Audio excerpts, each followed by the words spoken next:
बीच में आपने गंदगी इकट्ठी की है, वहां तो गंदगी है नहीं। ऐसे ही यहाँ की गंदगी उतार दो और उधर चले जाओ, उधर तो गंदगी है नहीं, उधर तो आंख खुली हुई।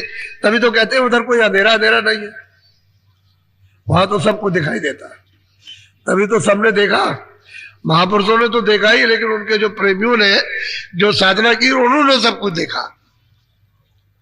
वो ये बाकी थोड़ी रहता है उधर, क्योंकि उधर तो कुछ बंद है नहीं, उधर तो सब खुला हुआ है।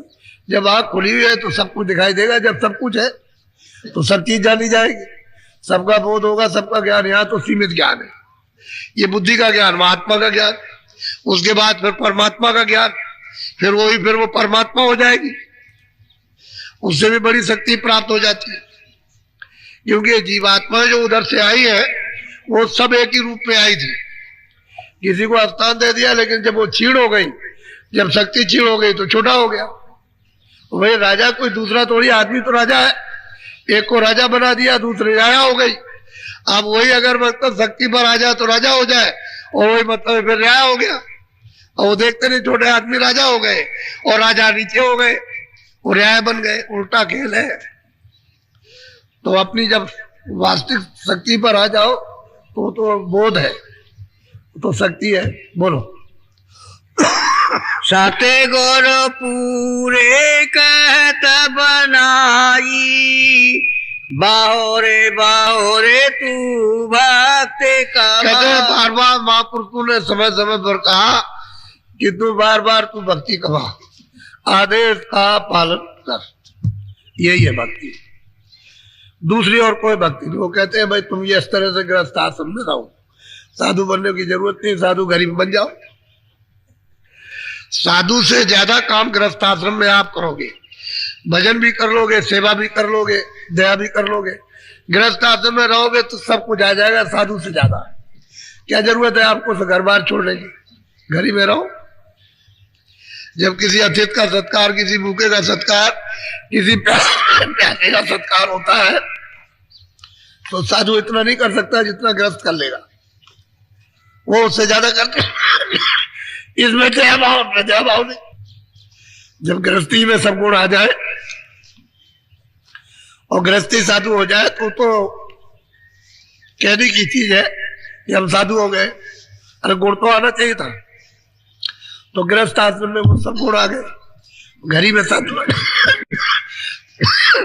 तो घर ही में रह करके मालिक को प्राप्त कर सकता। बाहर भरमेगा, भटकेगा,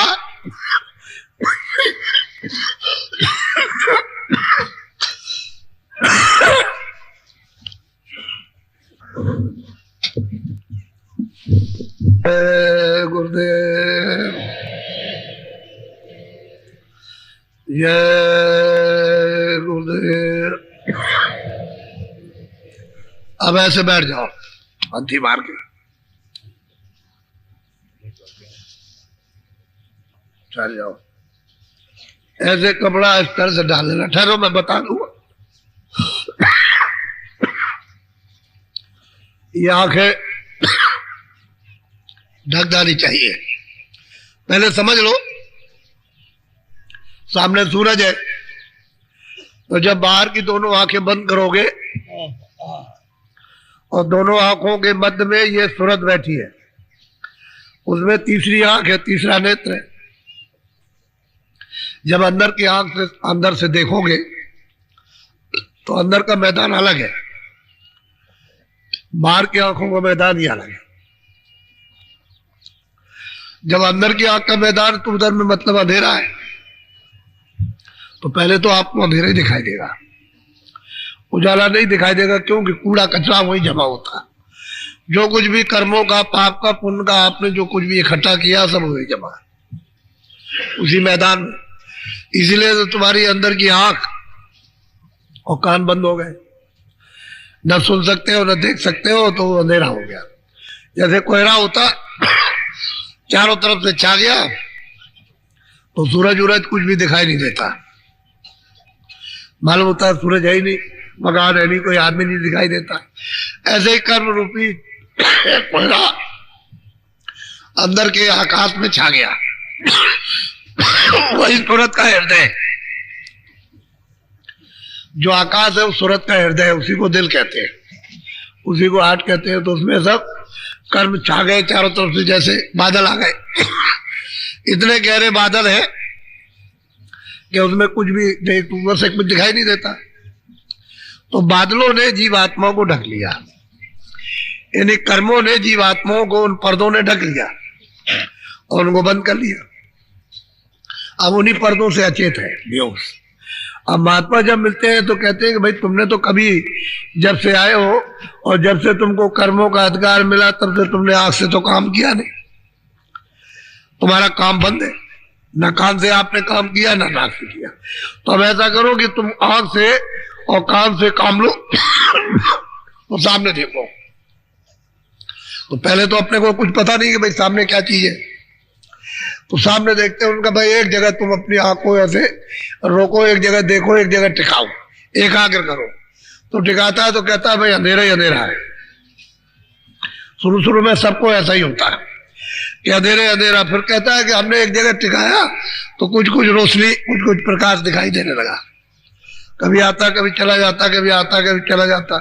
तो कहते हैं भाई दृष्टि तुम्हारी हिल जाती है, तो अपनी दृष्टि को एक जगह जमा करके रखो, एकाग्र करके, हिले डुले नहीं, बस कोशिश इस बात की करो। तो फिर सामने दृष्टि को एकाग्र करता है तो उसके सामने वो दरवाजा, तो अंधेरे में तो मालूम होगा एक काला काला सा एक चकत्ता गोल गोल है, यानी तिल की तरह से बहुत छोटा सा, उसी अंधेरे में वो दिखाई देता है। उसी पर अपनी आंख को रोक करके रखा जाता है। तो महात्मा उस भेद को जानते हैं कि शुरू शुरू में क्या होगा, वही मतलब है गोलाकार एक काला तिल होगा, उसी पर अपनी दृष्टि को जमा के वही दरवाजा होगा। वो क्या उसका दृष्टि ठहरने का आधार है। तो उसको देखने लगता है तो कहता है कि कभी तो रोशनी आई, कभी चली गई, फिर कभी आई, कभी हो गई, फिर अंधेरा हो गया, फिर उजाला हो गया। ऐसे करते करते करते करते वो साफ हो जाता, उजाला हो जाए। इसमें बहुत से लोग कहते हैं उजाले उजाला दिखाई देता, लेकिन कहाँ से उजाला आ रहा है ये नहीं मालूम होता।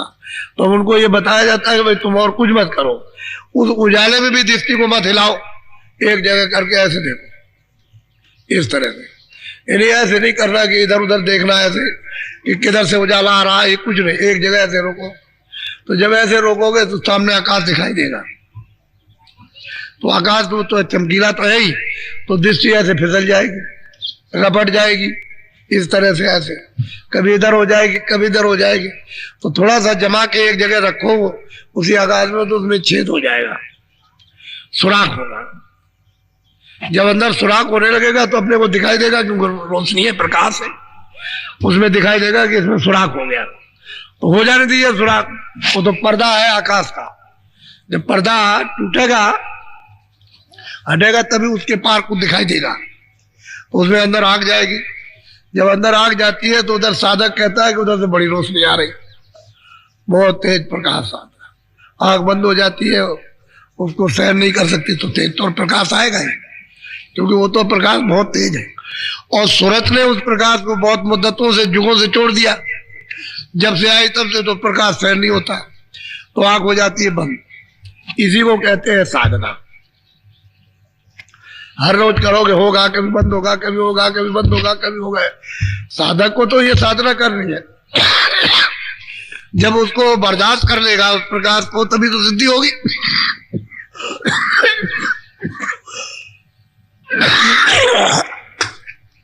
तो पहले तो कुछ नहीं जानता था, बिल्कुल एकदम अज्ञानी था, लेकिन जानते जानते जानते जानते सब लोग जान गया। सब लोगों ने ऐसे ही किया, यानी गुरुओं ने भी आकर के बताया तो उन्होंने ऐसे ही बताया कि भाई हमने भी तो किया था, चाहे वो निमित्त मात्र किया।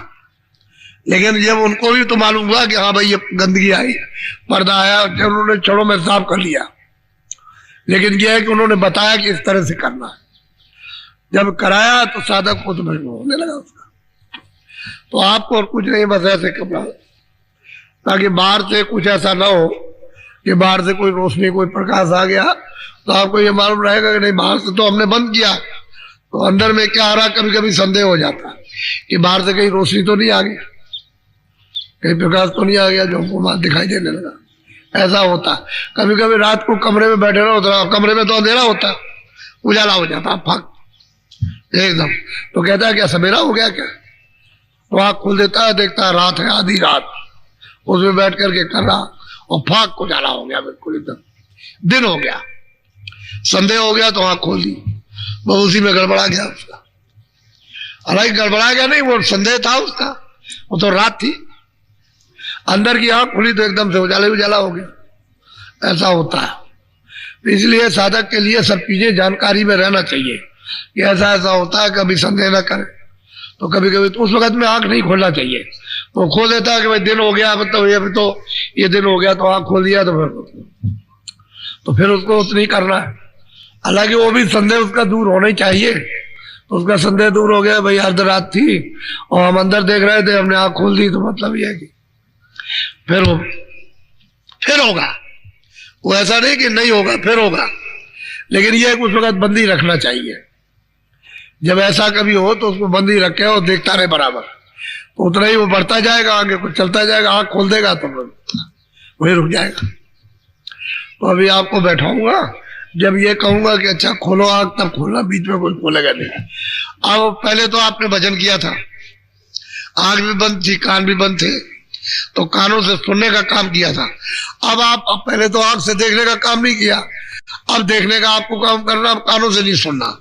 आवाज आती रहे, आने दो, बहुतों को आवाज आती रहती है तो उसको आने दीजिए, लेकिन अब आंख से देखने का काम कीजिए। अलग अलग है, देखने का काम अलग, सुनने का अलग है। जब सद में लय हो जाए तो दोनों काम एक साथ हो जाते हैं।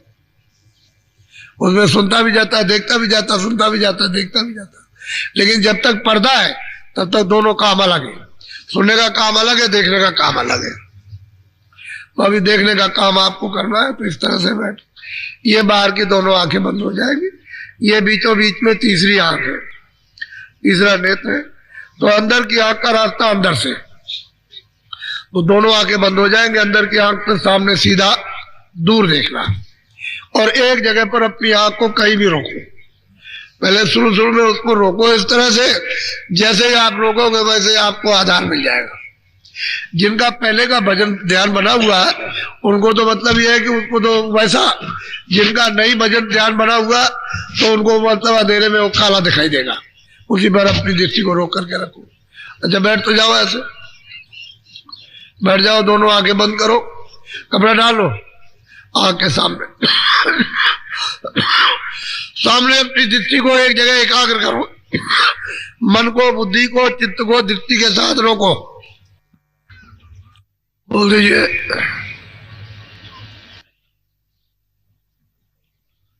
खोल दो, खोल दो।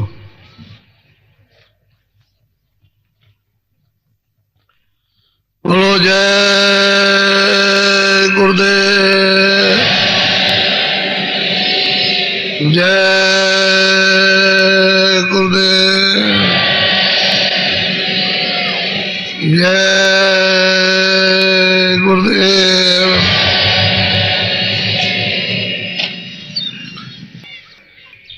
सभी प्रेमी भाई बहनों को मेरा सादर जय गुरुदेव। स्वामी जी महाराज कहा करते थे कि हमेशा पूरा सत्संग सुनो, सत्संग का एक भी वचन छूटना नहीं चाहिए। पता नहीं कब कौन सा वचन तीर की तरह हृदय को बेच जाए और आपका सुमिरन बनने लगे। सुमिरन ठीक ढंग से होगा तो ध्यान भी बनेगा, और जब सुमिरन और ध्यान बनेगा तो भजन भी बनने लगेगा। आप सभी लोगों को मेरी शुभकामनाएं। जय गुरुदेव।